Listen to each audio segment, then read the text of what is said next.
right. Well, thanks for joining us for this Fair Transit webinar.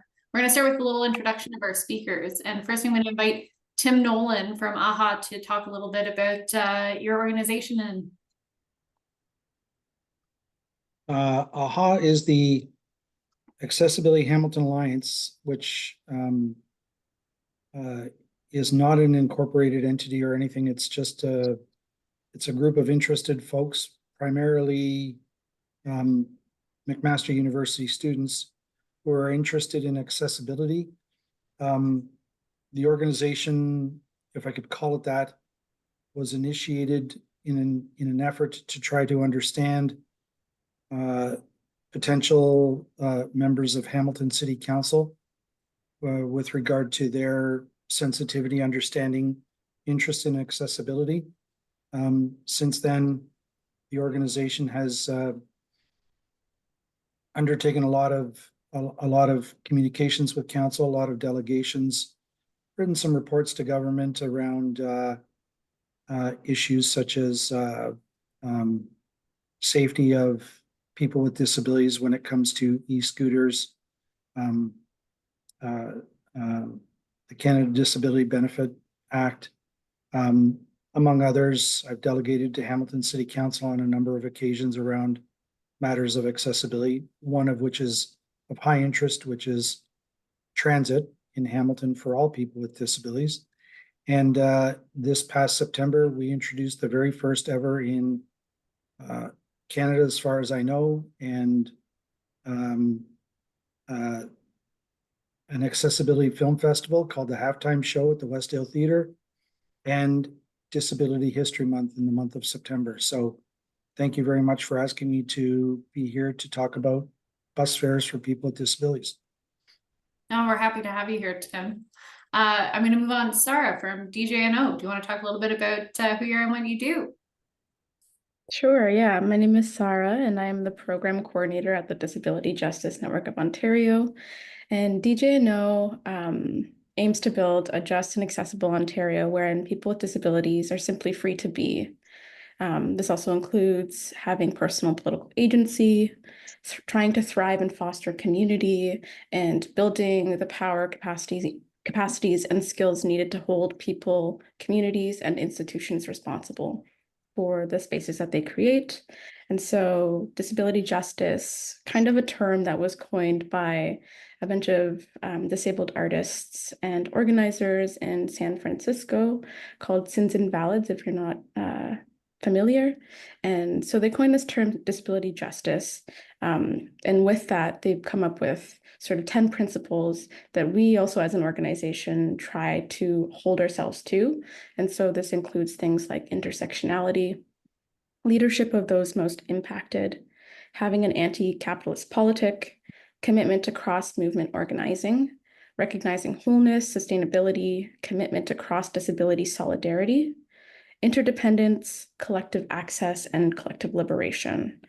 And so some of the work that the Disability Justice Network of Ontario is known for are things around like our advocacy against the expansion of medical assistance in dying. We have a number of mutual aid projects, one currently right now called the Assistive Devices Library.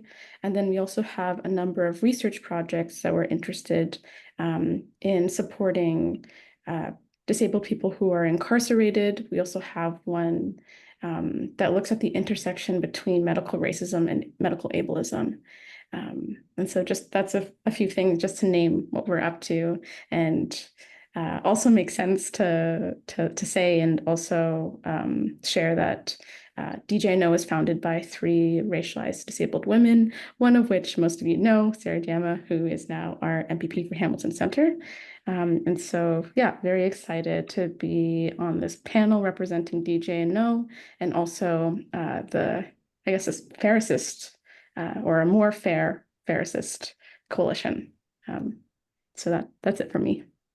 Thanks. And as you alluded to, Sarah Jama, MPP for Hamilton Centre, you've done a lot of advocacy. Do you want to talk about any of it?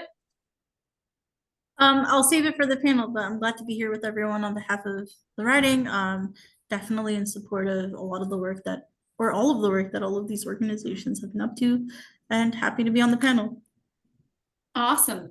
So let's get started here and let's talk about transit in Hamilton and specifically how it impacts the lives of Hamiltons who live with disabilities. Like, I'm going to start with Tim. Tim, can you give us a sense of what does the system look like when it's working and what does the system look like when it's not working for people with disabilities? Thank you. A system that works when it's working is when people can take transit, whether that be specialized transit in the form of DARTs in Hamilton or TTC in Toronto or Wheel-Trans in Toronto or OT Transpo in Ottawa, among other properties. Where you're able to get rides without barrier. On the conventional service in Hamilton, buses arrive pretty much on time. You don't really have a lot of barriers in boarding and deboarding a bus. You can pay your fares if you have to pay your fares.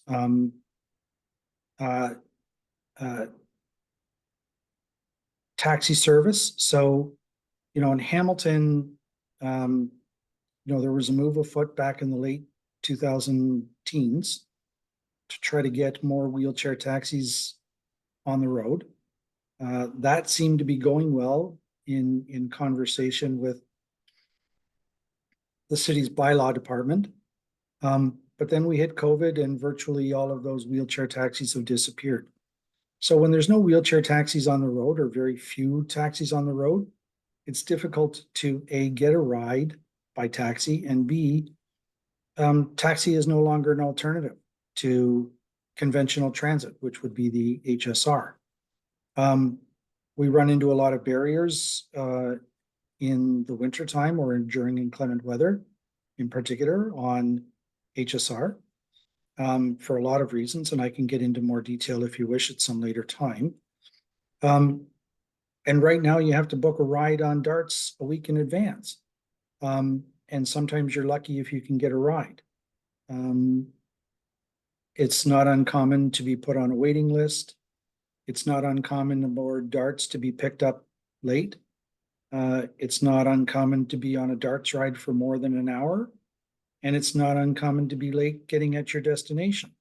So, transit in Hamilton for people with disabilities really is in a difficult situation right now. And it's, there's so much more I could say about this matter, but there seems to be limited interest among city council and even the administration of the HSR to change the system. In defense of the HSR, there is lots of effort underway to try to tweak the system, mostly trying to tweak the DARTs paratransit system.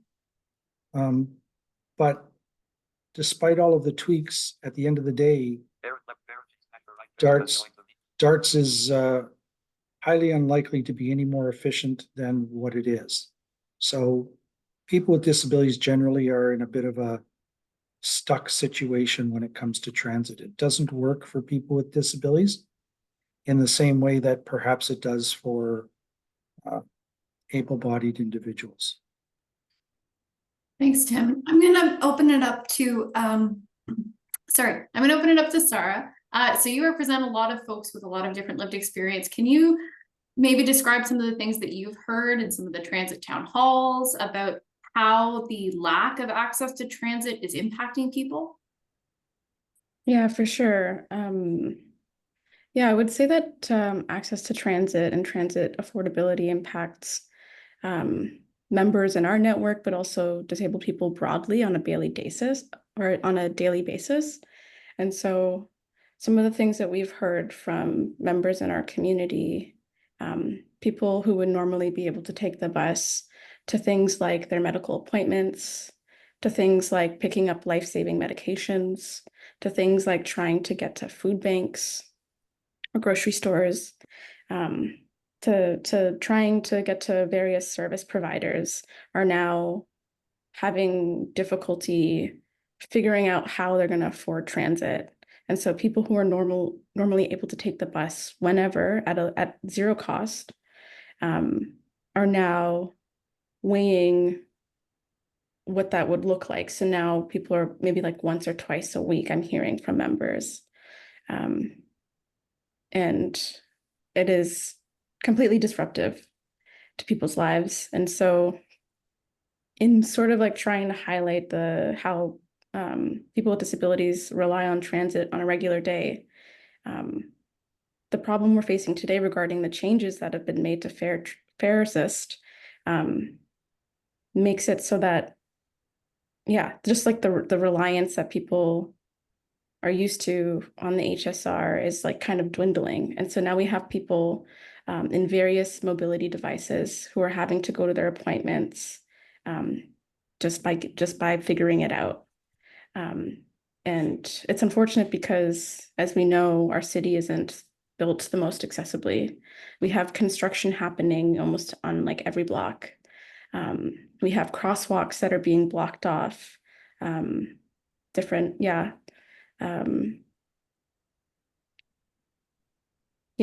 members have stressed that their lives have been disrupted in a pretty grand way. Also at a time when like the cost of living has never been higher. And so people are trying to make the call between bills, rent, groceries, and trying to afford taking the bus.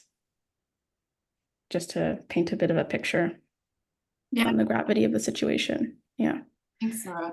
I'm gonna jump a little bit to zoom out before we zoom back in on Hamilton in particular. So Sarah, Jamet, do you want to talk a little bit? Is Hamilton uniquely inaccessible? Like what does the landscape look like provincially? Do we have similar problems with Metrolinx, with GO Transit, with other like TTC? How does Hamilton stack up? I think a lot of people are struggling with transit across the province, not just in Hamilton, although I will say Hamilton Center is the poorest riding in the whole province. So the issues that we see here are especially exacerbated because people are struggling to get by, and like a lot of whom are people with disabilities.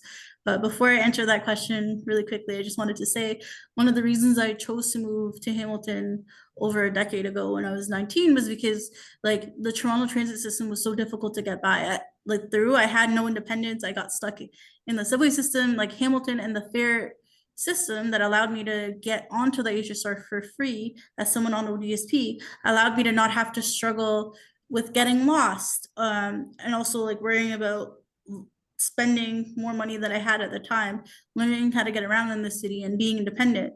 I'll say a few things about what's going on in general across Ontario. So obviously there are huge issues with Metrolinx.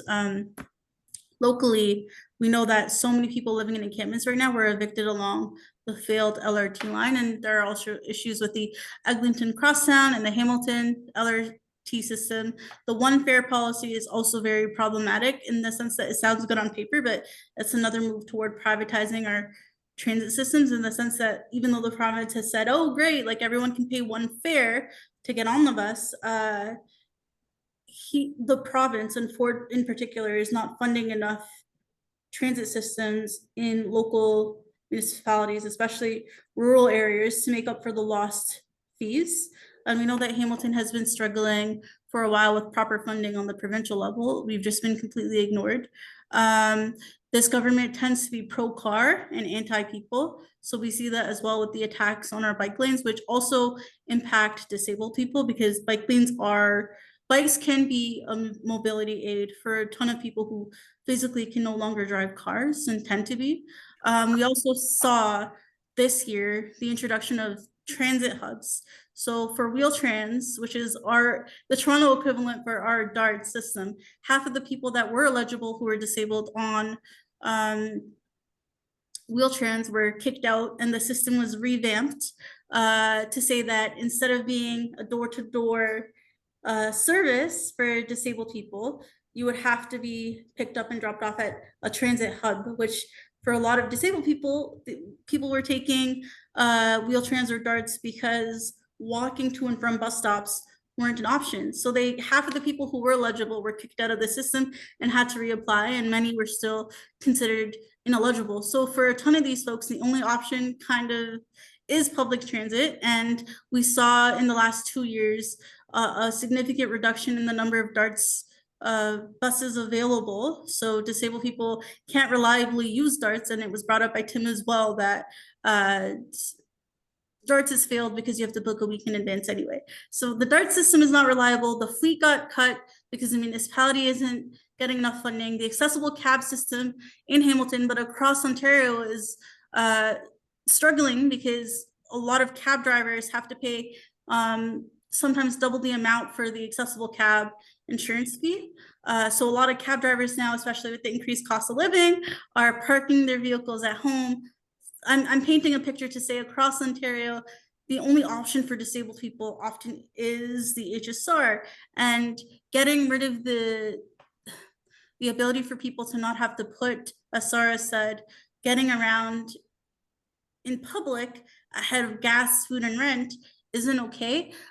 We should be able to expect more in Hamilton Center for disabled people, because at one point, until the mid-2000s, Hamilton had the largest density of disabled people in the province. Of course, those statistics are not as collected as they once were, and people have been pushed out due to gentrification. But what a lot of people value about Hamilton is the accessibility, and was the transit system being free for disabled people. I think the municipality is doing what they can, and I blame the Ford government for not investing more in the things that we need: a public healthcare system.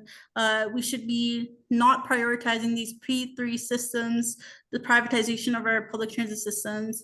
I think the Metrolinx president needs to be fired, and we need to revamp the system, and we need to really invest in public transit to protect ridership.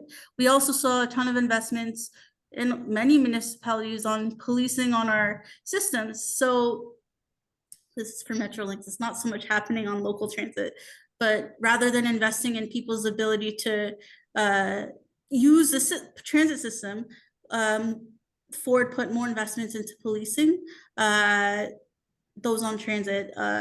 Often that impacts disabled people who are in crisis using the public system, who need other supports, or who are racialized and Black trying to commute, and that also impacts disabled community members too. Overall, we're operating under a $9.8 billion deficit in this province, and not enough is being invested in our transit system. Instead, we're seeing large investments into failed development projects and strange happenings at Queen's Park that I won't get into right now, but that's just to paint the provincial picture.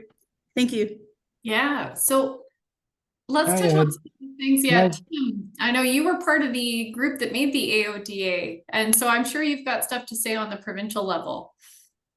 Yeah, can I just add a piece to what Sarah was just talking about? Of course. And I didn't touch on this piece. It didn't occur to me until Sarah was just sort of touching on it. But most of the larger city transit properties in Ontario are moving to something they call family of services. And they're using a clause within the AODA, and this may touch upon where you want me to go with the AODA. But they're using a clause in the AODA which talks about origin to destination. And that clause was written primarily to give people options as opposed to no option. But what the transit properties have done is they've interpreted that origin to destination regulation within the AODA transportation standard as if it gives them liberty to impose that people take public transit. In the case of Hamilton, a conventional bus, and they take it as far as they can possibly take it, where they would then be picked up by paratransit to get them to their actual destination. So it's a multiplicity of services approaches, where like the TTC, and I think that's where Sarah was going when she was talking about people having to go to hubs where they can be picked up and taken to a public transit service, and then you board a subway, for example, and you get off, you go to a hub, and then you're picked up from the hub and you go to your destination by Wheel-Trans. So the problem we have is that regulation in the AODA allows for that level of interpretation, though that was not its intent. Its intent was more about giving people options so that I can take a taxi where I need to take a taxi or when, or I could take a bus when I need to take a bus, or if I can take a bus, e.g. the weather's good, or I take darts when I must because of the reasons why I need to take darts. And so this imposition upon people with disabilities is actually imposing more barriers within the system than it is actually giving people opportunity. And so as a member of the AODA Transportation Standards Committee, which I was, and I should just point out, I was there on behalf of the colleges of, or the Council of Ontario Universities. So I worked at McMaster at the time, and so I was representing people with disabilities and the use of transit standards, mostly as they apply to universities. But many of the regulations that are there, are there because they were intended to give people with disabilities more opportunity and less barrier. So, for example, and this fits with the topic of this evening's discussion, fare parity. When that transit standard was developed in 2000, and we started in the fall of 2006, I believe, and we finished up actually at just about this time. We actually wrapped up on Halloween Day in 2008, I'm pretty sure. And at that time, people with disabilities traveling by darts paid a higher bus fare than what people paid aboard the HSR.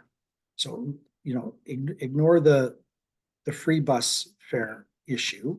The cost of a bus ticket aboard the HSR was less than what it was costing a person to travel via darts. And the justification was that darts was a more expensive service, so therefore you could charge more. And to me, that just seemed wrong. So I really pushed for the fare parity clause. And I also strongly pushed for a clause related to having a companion travel with you because, again, companions traveling aboard darts had to pay regardless of whether they were there to assist. And of course, anybody boarding an HSR bus had to pay. So regardless of whether they were there as a support person for an individual. So, those are a couple of clauses within the AODA standard that were very important to me because it just seemed wrong that people with disabilities were actually paying more. It was like you were being blamed for being disabled. And that just seems fundamentally wrong. And for a time, that matter was resolved under the fair parity clause, but it seems to have come back to bite us, I guess, in a bit of a way by now having all people with disabilities pay, including those who can least afford to pay for bus fares. Yeah, thanks, Tim, for that background. So let's bring up to speed anyone on this call who doesn't know what's been happening in Hamilton. Hamilton has recently revamped pre-existing policies and replaced them with this unified Fare Assist pilot program that is still ongoing. And there have been lots of delegations to council, recommendations from the ACPD, the Advisory Committee for Persons with Disabilities in Hamilton, all saying that this pilot program has flaws. The response of the city so far has largely been, well, we'll just have to wait till the results of the pilot are in to address any of those flaws.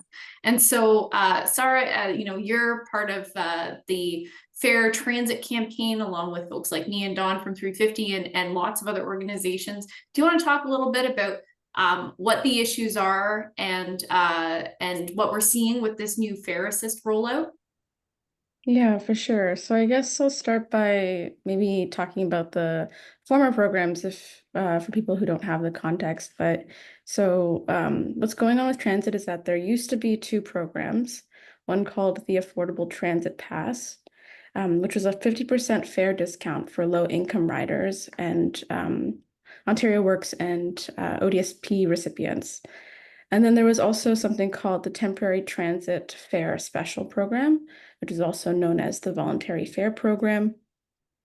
And so this was for HSR customers who use mobility devices, including wheelchairs, scooters, walkers, and also people with Canadian National Institute for the Blind card holders. And so now the city has kind of collapsed both of these programs, and we have this new one, which is called the Fare Assist program, which is a 30% fare discount for Hamilton residents, recipients of OW and ODSP, or people who live at or below the low income measure.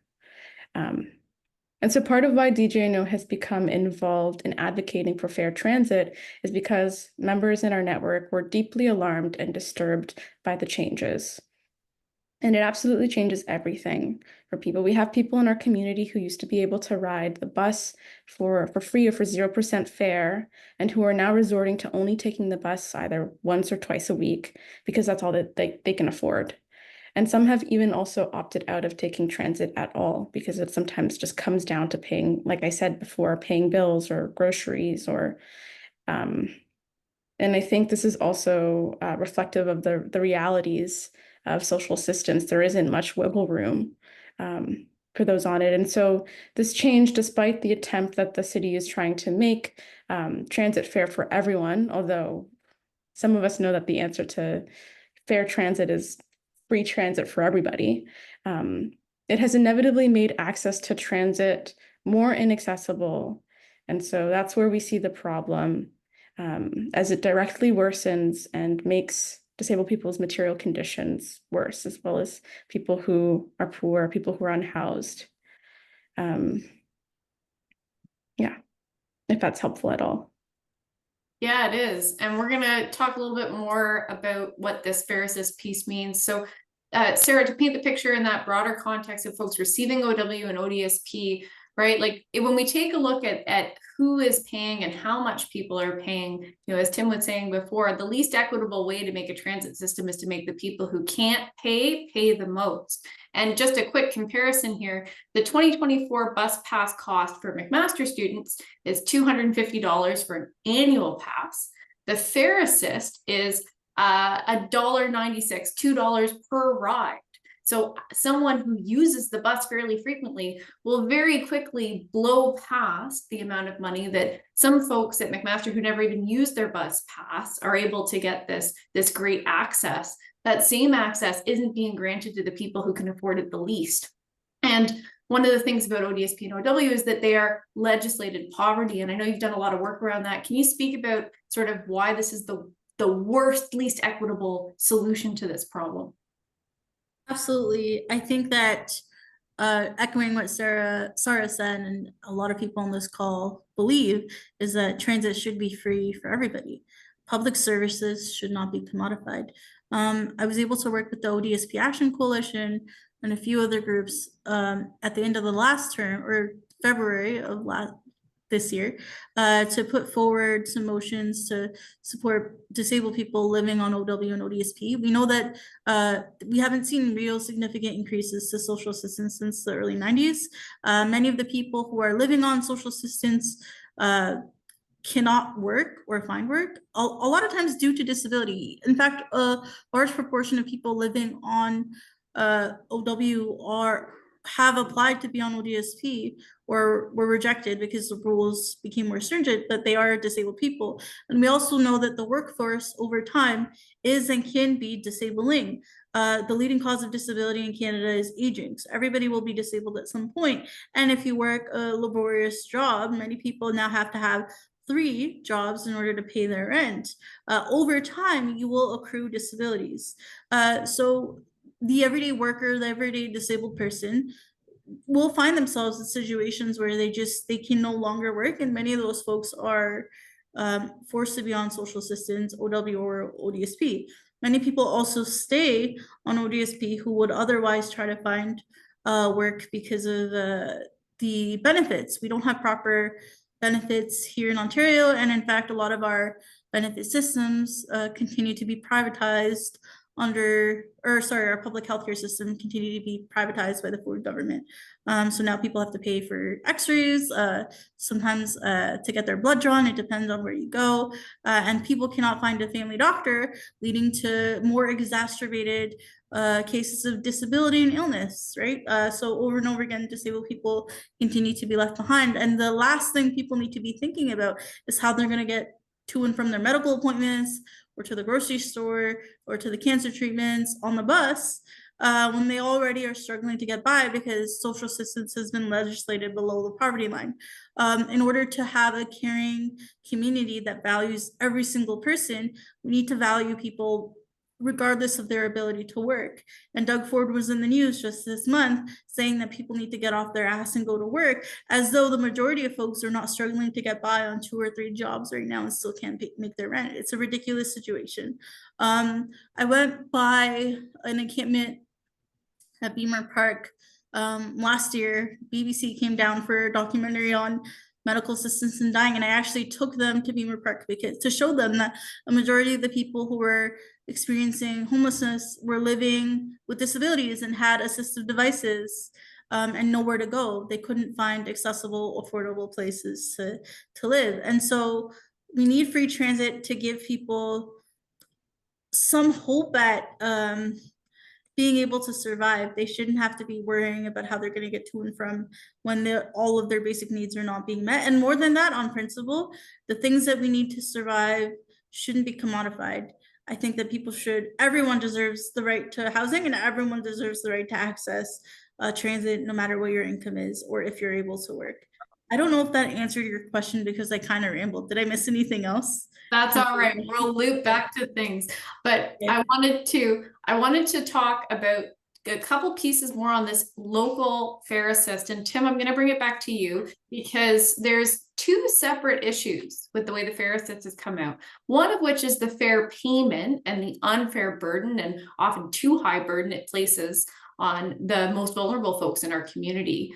The other piece is the accessibility and the fact that this is all transitioned to using a Presto system and front door loading and a lot of other changes into how people actually interface with the bus system. So would you be able to talk about those 2 parts? Sure. So, let me focus first on the accessibility of the payment method. So, I said this in a delegation to the Public Works Committee of Council last week. In the good old days, you could go and buy a single bus ticket at a vendor. You could buy a package of 5, a package of 10, a package of 40 bus tickets, whatever you needed. But the more tickets you bought, the cheaper the actual per ticket price became. It's almost like trying to buy 50-50 tickets at a raffle where you get 1 ticket for $1 and you get 3 for $5. So, there was economies of scale. The more tickets you bought, the cheaper they became. However, under this new Presto system, the HSR is promoting the fact that if you take 11 trips, your 12th trip in a 1-week period, and that 1-week period goes from, I believe it's Monday to Sunday. So if you take 11 trips between, Monday to Sunday, or you want to take 12 trips, your 12th trip is free. unlike the ticket price where you got a discount up front, you actually have to take the trips before you get your discount on Presto. So the HSR is promoting Presto as being a more favorable discounted model when in fact it really is not. The benefit of, I guess, under the HSR's perspective, the benefit of the Presto is they can give discounted rates according to the card based upon your classification. So if you're an old age, if you're a Golden Bus Pass recipient, meaning if you're age 80 or over, you get a free bus fare. You don't pay for the HSR. And that's great, I suppose, but I don't know a whole lot of 80-year-olds who are traveling aboard the HSR. I'm sure there are some, but there can't be plenty of them. But you still have to have a Presto card and you still have to tap your card. So, and the same for children under 12. You still have to have a Presto card, you still have to tap, but you pay no bus fare. So, you know, I guess there's benefit of having the Presto to the HSR system as a way of counting people and collecting data on how many people are using and how often, etc. But that data is imperfect because not everybody is using that. You can still get bus tickets, by the way. So that data cannot be perfect. The second thing is not everybody has access to a computer. And in order to use a Presto card, and again, I think Sarah might have alluded to this around Metrolinx, but Metrolinx controls the Presto card. And the city has to pay a premium to Metrolinx for every card holder and for every trip that they take aboard an HSR bus. So, you know, Metrolinx is actually generating income from every passenger and every trip aboard a HSR bus trip. And so Metrolinx is sure benefiting from the Presto card system. That said, there's a presumption that the Presto card activation system, which is all on the internet, is accessible. It's not. It's very difficult for people to use, especially people who have limited fine or gross motor dexterity or people who are blind or visually impaired. On a personal level, I couldn't do it myself. I'm visually impaired, fundamentally blind. I could not access the Presto web access or the web platform. I had to get assistance to do that. And my wife, Kim, who uses a wheelchair and has limited fine gross motor dexterity, she had to get assistance as well. It wasn't an easy system to use. So there's really nothing accessible about Presto. And as passengers aboard the HSR, we're actually paying more for our trips because we're using Presto, as opposed to, like I say, the good old days where we could have bus tickets and get discounts up front. I'm not sure, Lucia, if I've actually answered all of your thoughts on this question. That's great. So one of the things that I want to discuss before we talk about solutions and how we might be able to fix this, you know, Hamilton 350, we're predominantly a climate group.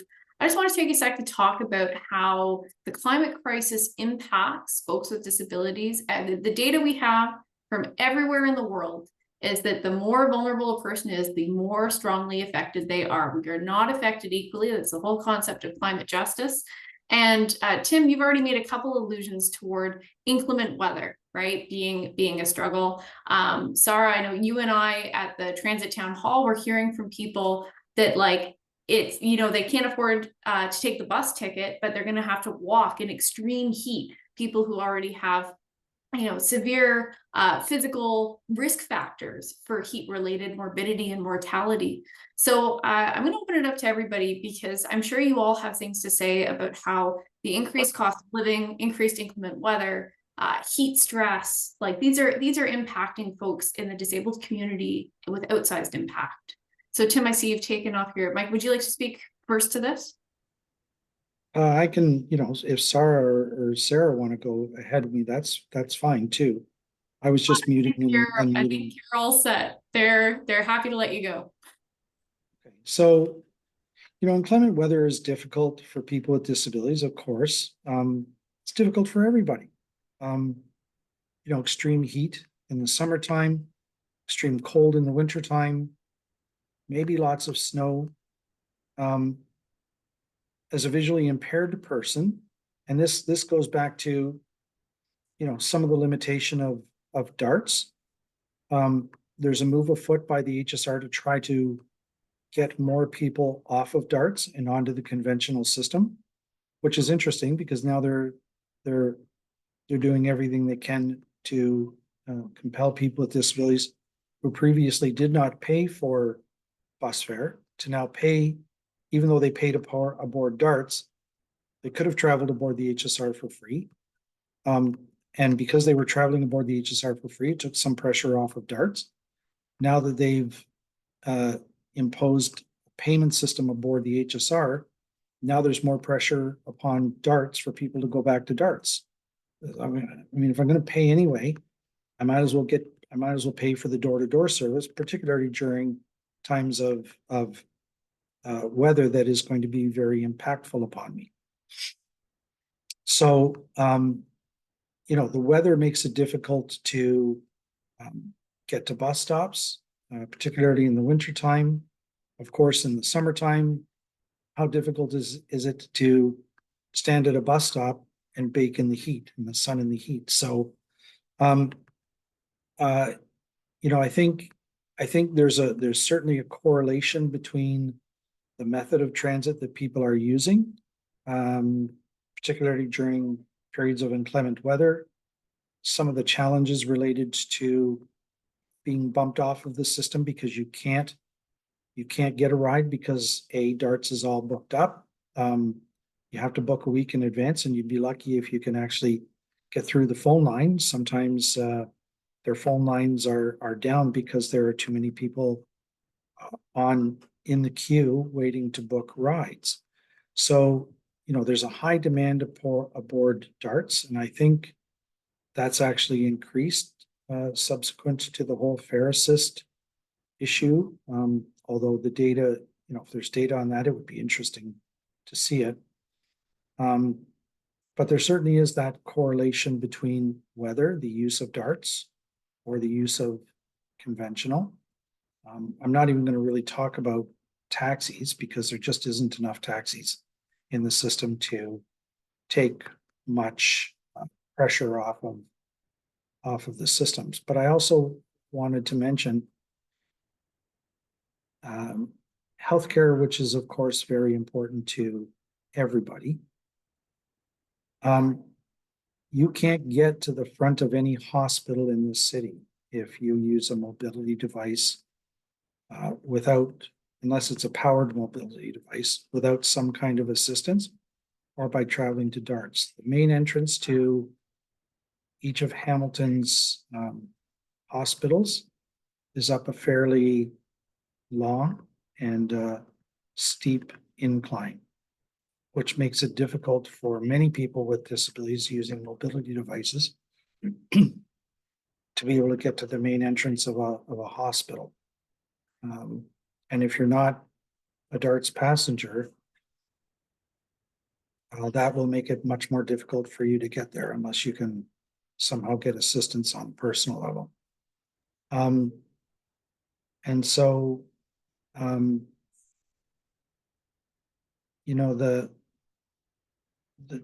challenges that we face in various ways aboard public transit. So we're either getting squeezed by the availability of service, we're getting squeezed by the operations, or the time by which service is available. We're getting squeezed by the frequency of the service, or we're getting squeezed by having to take public transit, but we can't get from the bus to where we have to go. E.g. in the case of hospitals and other places. All of these things are a challenge, and they've now been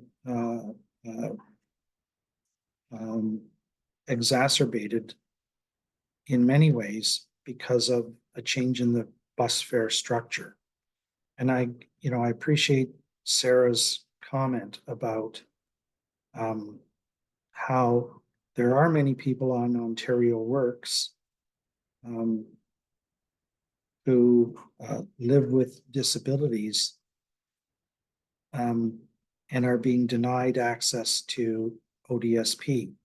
So, and that has potentially a big impact upon how we try to do what we can to get city council, to agree that something different needs to be done for people with disabilities beyond what the current Fare Assist program is providing. Again, Lucia, I'm not sure if I've answered your question, but.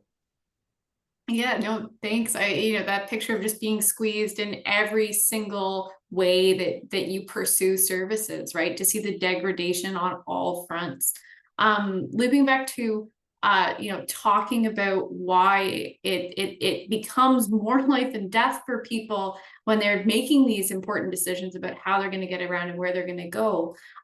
Sarah, do you want to talk a little bit about things we heard, anecdotal evidence that people are seeing more folks with disabilities walking up and down the streets of Hamilton where there is no tree cover, where it's hot in the summertime, trying to access food banks, trying to access healthcare, but also trying to get to somewhere cool to cool off, because we've told folks come to a library, but you need to get to the library. Even the hospitals are not necessarily accessible, but rec centers and libraries for the most part at least are.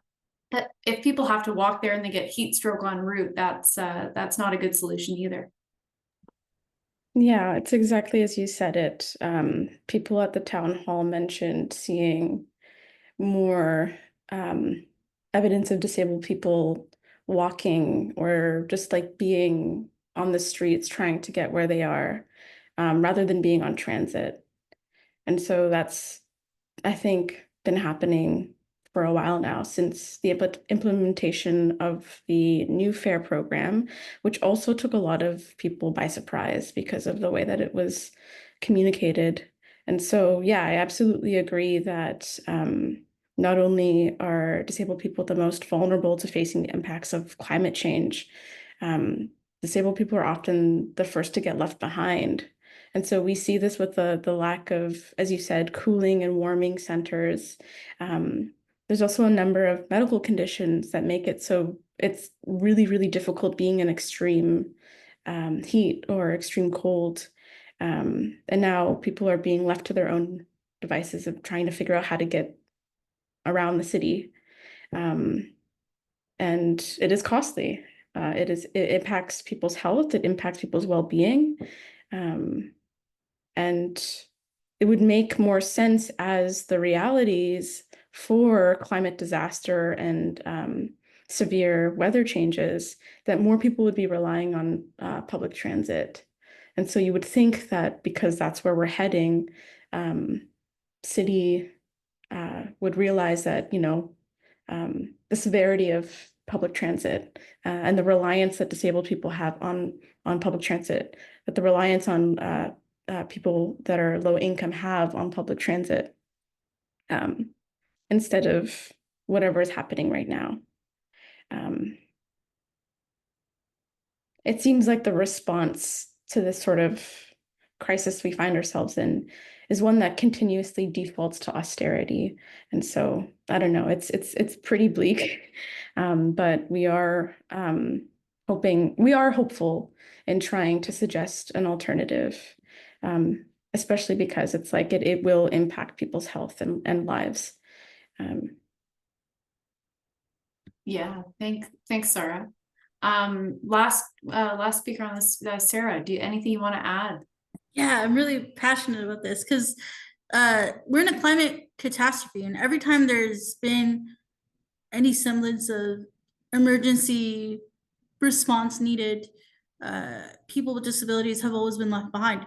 An example of that was like during the pandemic, right? You would think that disabled people would be prioritized and supported.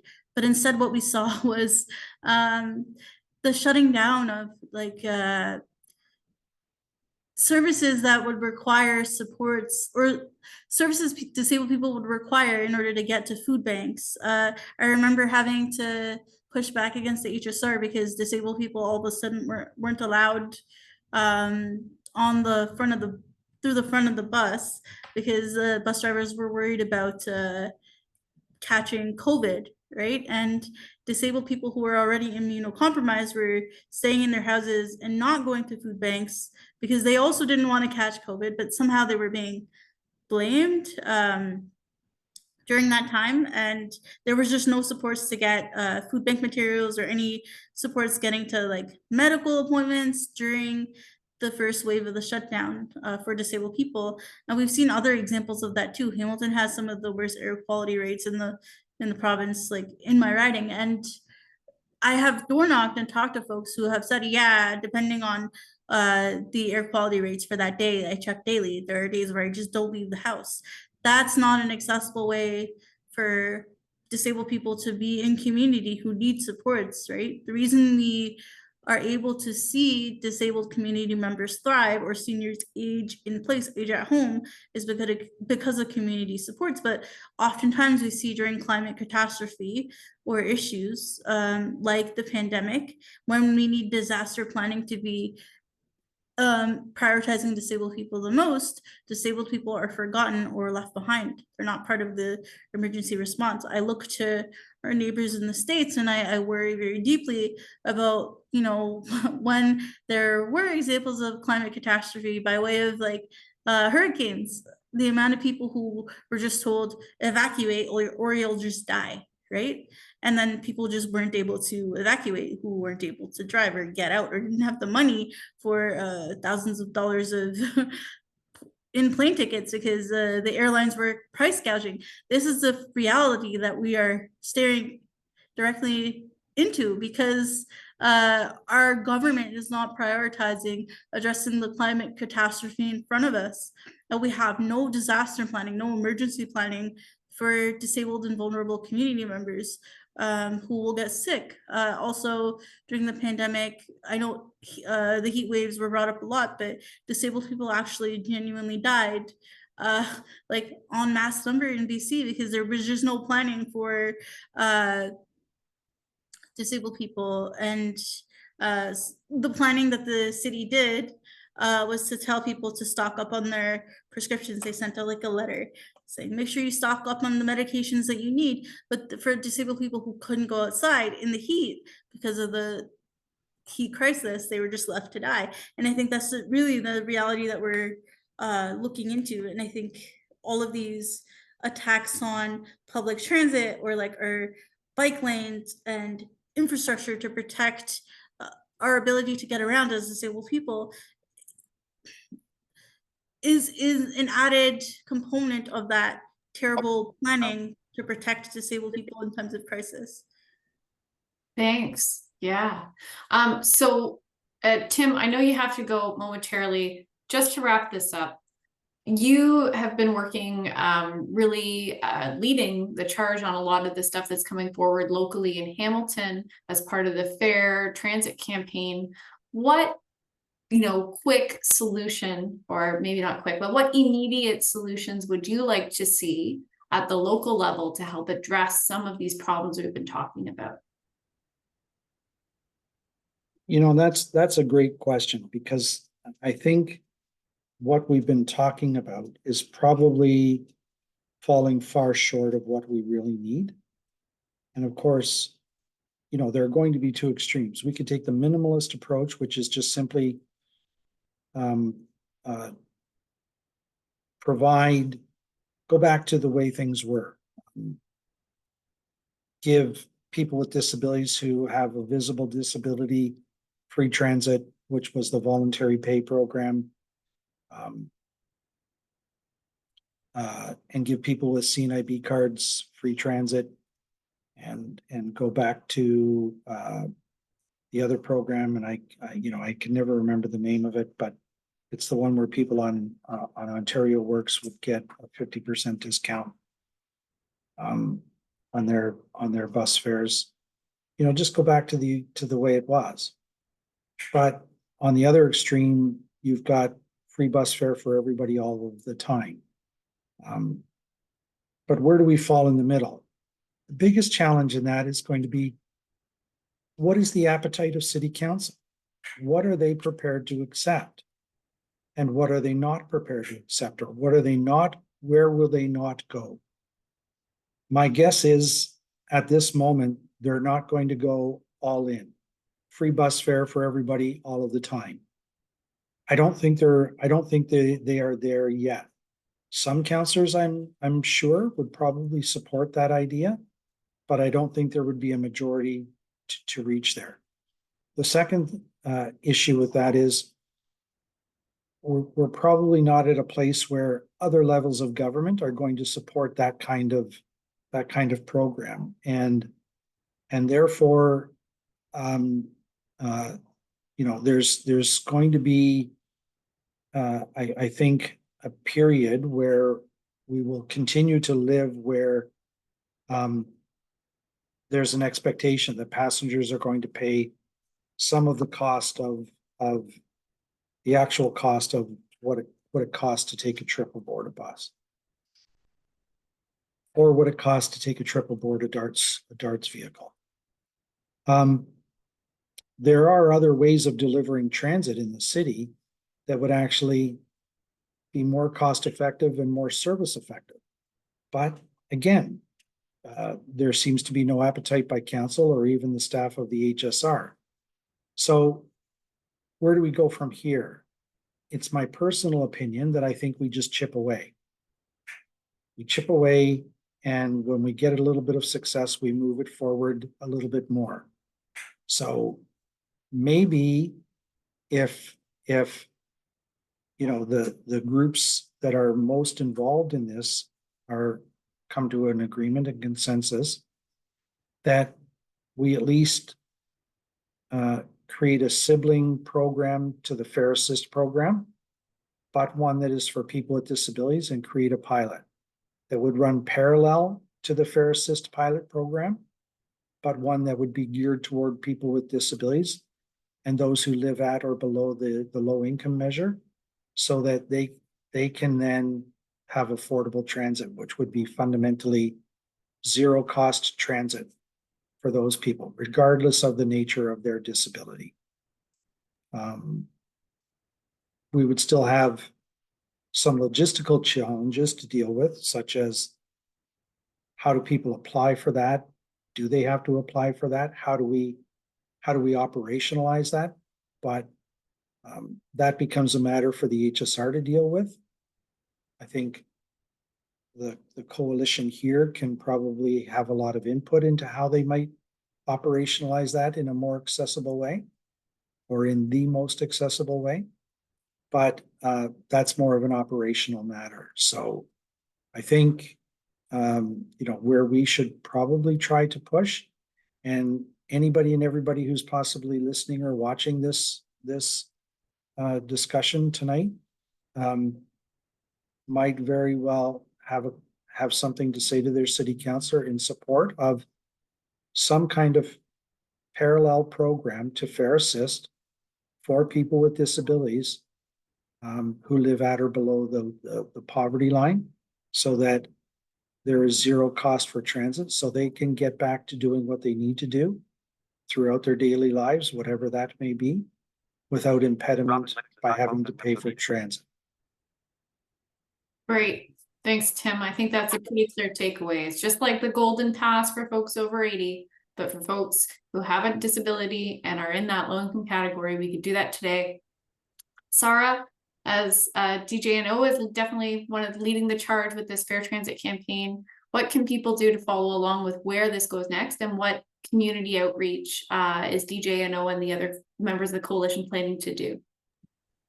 Yeah, so I actually should share that, and it's been referenced a little bit, but last month, the coalition hosted a community town hall regarding the recent changes to the FARE program. And so this town hall consisted of 2 sessions aiming to gather both community feedback and experiences and perspectives about the changes, as well as an opportunity for people to begin strategizing on how to move forward.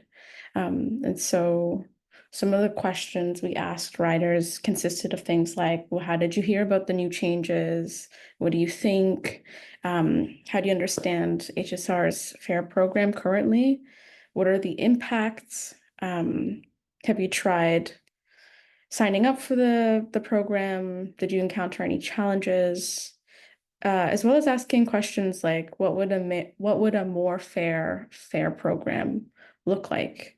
And so we're hoping to share some of that feedback actually soon. So I will share how people can stay updated. But we received lots of great feedback. We also discussed things like criteria, who should be eligible for such programs, as Tim mentioned. And so, yeah, we'll be bringing forth more ways to support the coalition's work, including sharing some of our initial findings from our first town hall. We're hoping to do more community consultations because, we believe that, nothing about us without us. And so it really makes sense to be including people who are affected by these changes. And so, that's our goal. We will be hoping to bring something forward to council, like Tim mentioned, some sort of sibling program, and people can follow along by, I'm gonna just put this in the chat if that's helpful. So our social media, we have Facebook, Twitter, and Instagram. And so you're also welcome to sign up for our mailing list. But our social handles on everything is DJN Ontario. And so this is where you'll find the feedback from the community consultations, as well as next steps that we're planning to share.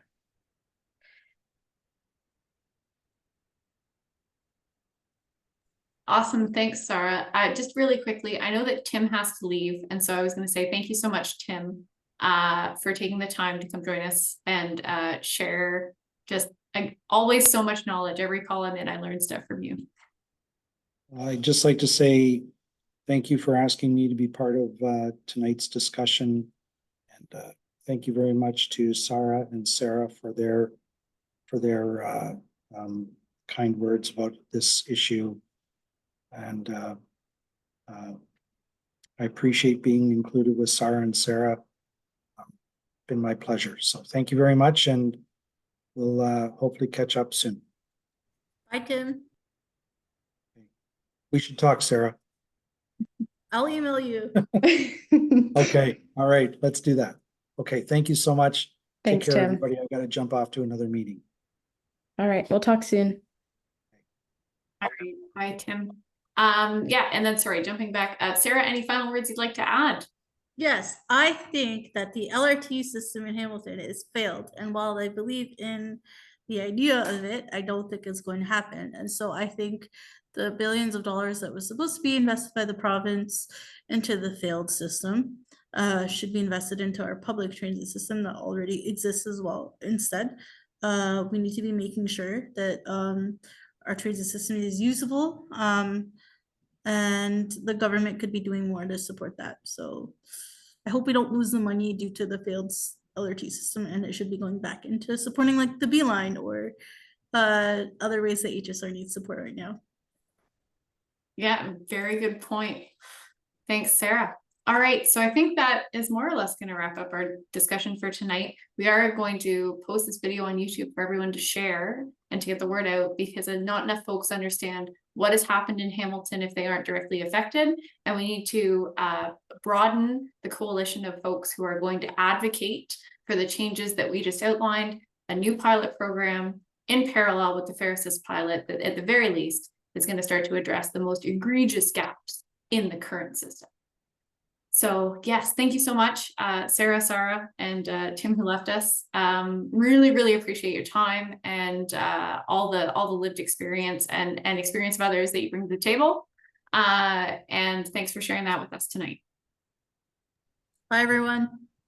Yeah, thanks for having me. Thank you. Bye-bye. Thank you. That was really, really good.